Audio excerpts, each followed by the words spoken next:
France prepares for election hacking. Ukrenergo acknowledges its electrical service was hacked. Malwarebytes reports on Fruitfly, malware swarming around biomedical research facilities. Krebs believes he's found the author of Mirai. Anonymous says it's going to dox U.S. President-elect Trump. And the RSA Conference announces the finalists in the Innovation Sandbox.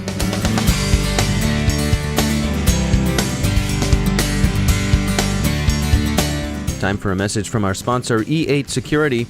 You know, the old perimeter approach to security no longer protects against today's rapidly shifting cyber threats.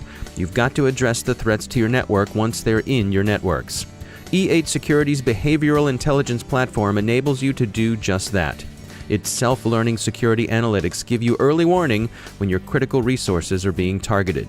Whether it's credential misuse, unknown processes, or malicious command and control traffic, the E8 security platform automatically prioritizes alerts based on risk and lets your security team visualize the relationship among targets, explore divergent hypotheses, and uncover hidden attack patterns.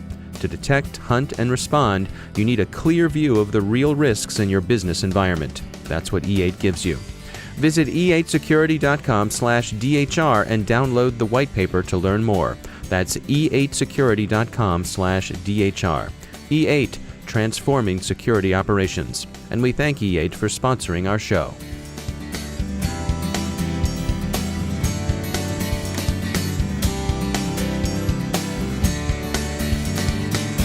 Major funding for the CyberWire podcast is provided by Cylance. I'm Dave Bittner in Baltimore with your CyberWire summary for Thursday, January 19th, 2017. France continues to prepare for election hacking. ANSSI, the country's National Information Systems Security Agency, has warned political parties and others to expect attempts on their networks. So far, one political movement, En Marche, led by former socialist Emmanuel Macron, now running as an independent, has acknowledged being hacked.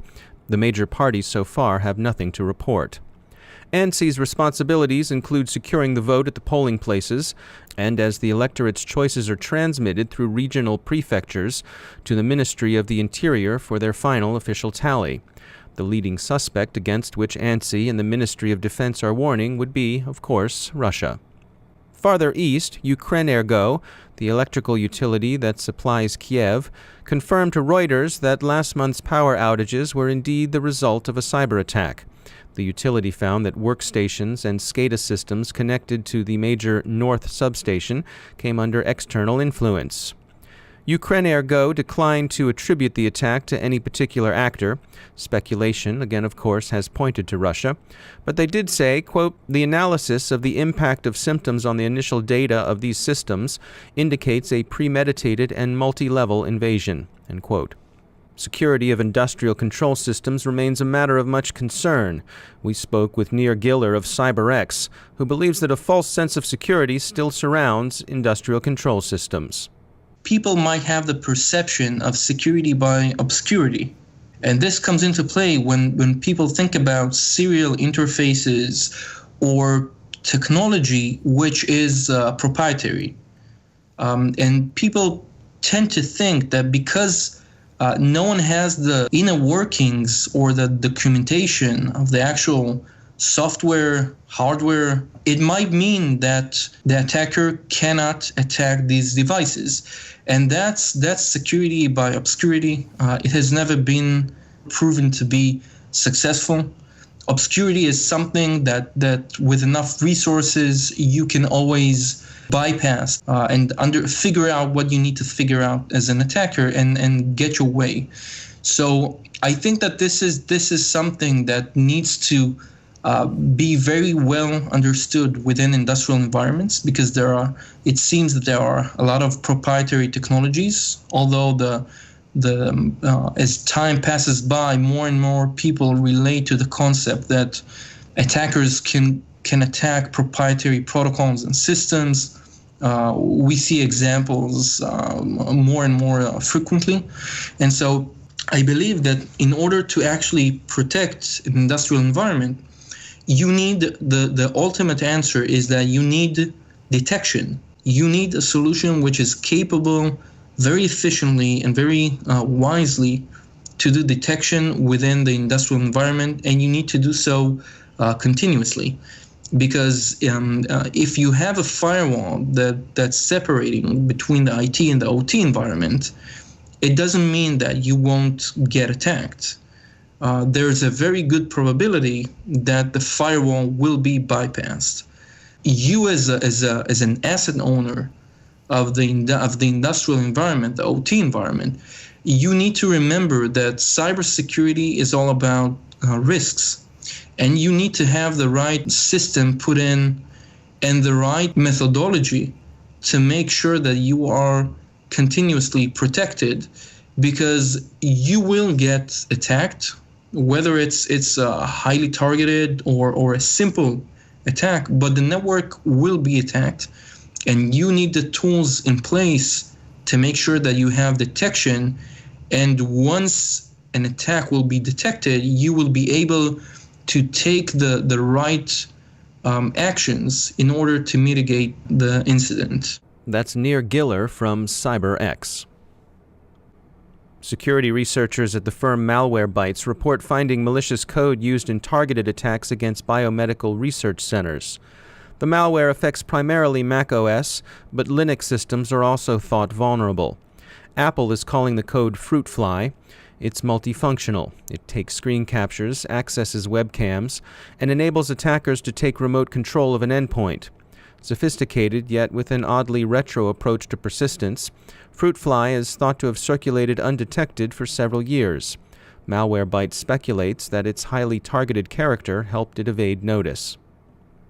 Krebs on Security investigates Anna Senpai, as Mirai's creator has come to be known, tracking her or him or them through Minecraft and Rutgers.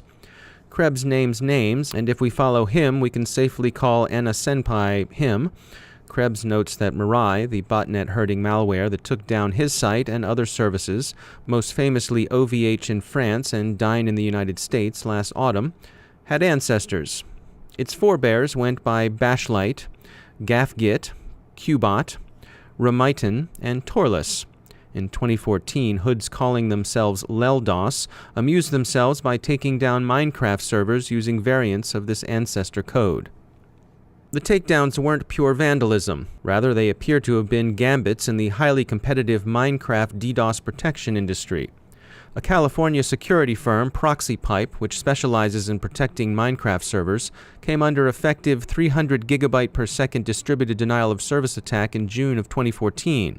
ProxyPipe believes that it was being harassed by competitors, very small one or a few person outfits run by teenagers.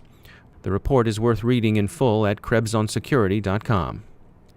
As the U.S. prepares to inaugurate President-elect Trump tomorrow, the anarcho-hacktivist collective resurfaces to tell Mr. Trump that he will regret the next 4 years. The threat appears to amount to a promise that they'll dox the new president vigorously, something Anonymous began saying at roughly the time Trump announced his candidacy. As you would expect, the CyberWire will be providing special coverage of this year's RSA Conference in San Francisco. The meetings run from the 13th to the 17th of February, and that's less than a month away, so it's time to start anticipating.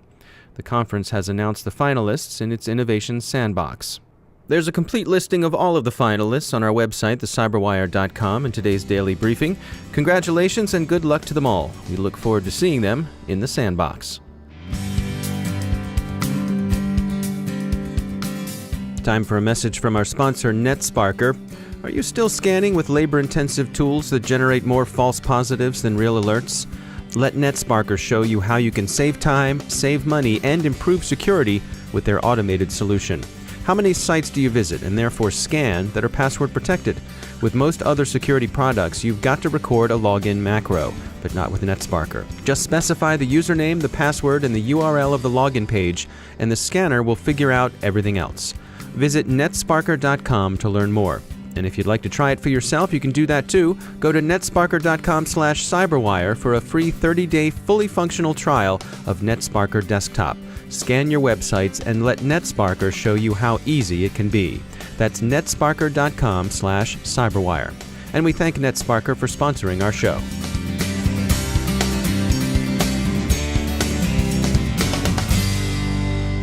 Joining me once again is Ben Yelin. He's a senior law and policy analyst at the University of Maryland Center for Health and Homeland Security. Ben, saw a interesting article come by in the Columbia Journalism Review. There's a journalist named Ed O., and he had some trouble at the United States border. He is a Canadian citizen, and on his way over the border into the United States, a place he's been many times, he had a pretty significant search. Give us some of the details of this. Sure. So Ed O. was trying to cover the North Dakota protest, the protest over that pipeline that's going through Native American territory. So he was trying to board a flight in Vancouver. And when he was going through customs, without any sort of individualized suspicion, the customs agents interrogated him for 6 hours, looked through his materials, required him to open his electronic devices, even though they had been encrypted. Even though this sort of rings alarm bells for all of us, this seems very unjust, it is constitutional. The border sort of has a special quality to it from a constitutional perspective. The Supreme Court has held that there is an exception to the warrant requirement under the Fourth Amendment search and seizure requirement for special needs searches. Help me understand that, Ben, because it seems to me that now Mr. O is a Canadian citizen, but it seems to me that as a citizen of the United States, if I come to the border of our country and I have a valid passport, it would strike me that the moment that passport is accepted and that border agent verifies that I am a United States citizen, that my constitutional rights should kick into place. But that's not the case? Yeah, so the Supreme Court has held otherwise. They've basically determined that even though in some cases where normally a warrant would be required, normally the Fourth Amendment rights would be invoked, for some sort of public policy reason, the government should be able to conduct warrantless searches. It's really an exception to the general rule, but it's something that's very established in Supreme Court jurisprudence. So the best example of this are sobriety checkpoints. When you're driving and you get pulled over at a sobriety checkpoint, there's no individualized suspicion that you yourself have been drinking and driving. They're checking everyone. But the Supreme Court has allowed that because there's a compelling public policy interest in freeing the roads from drunk drivers. That's a public policy interest that we've carved out from Fourth Amendment jurisprudence. So again, this is something that's constitutionally troubling, at least to me, but it is very well established in constitutional jurisprudence. So where does it stand in terms of being a U.S. citizen? If I'm at the border and I'm coming back into the United States from a vacation in Canada or Mexico or Europe or wherever, and I have my laptop and my phone, and the border agent says to me, we want to take a look at your electronic devices, what should my response be? Well, your response should be citing a case called United States v. Cotterman. And this was a case that was decided in the Ninth Circuit Court of Appeals, generally a court that's very favorable to civil liberties challenges. And they held that the United States Border Police or law enforcement at the border cannot examine your electronic storage devices without a reason for suspicion. And this is a holding that has weakened the general border search exception to the Fourth Amendment that we've discussed. Reasonable suspicion is a standard that's used in other areas of law enforcement. I think it's somewhat short of probable cause that somebody's committing a crime, but you still have to have a reason to suspect that there's something untoward on this electronic device. So this decision has been appealed to the United States Supreme Court. So far, the Supreme Court has not taken up the case. This opinion is controlling law. So if you're at the border and you don't want to reveal your electronic information to a forensic examination, cite United States v. Cotterman. You might get some confused looks from your border agents, but you would have good legal recourse. All right, Ben Yelin, good information as always. Thanks for joining us. And that's the CyberWire. Thanks to all of our sponsors who make the CyberWire possible, especially our sustaining sponsor, Cylance. For more information about how Cylance can protect you, visit cylance.com.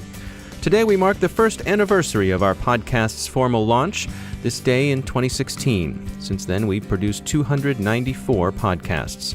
Thanks for listening and helping us become one of the world's leading security dailies. The CyberWire podcast is produced by Pratt Street Media. The editor is John Petrick.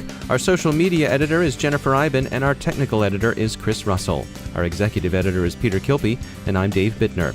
Thanks for listening.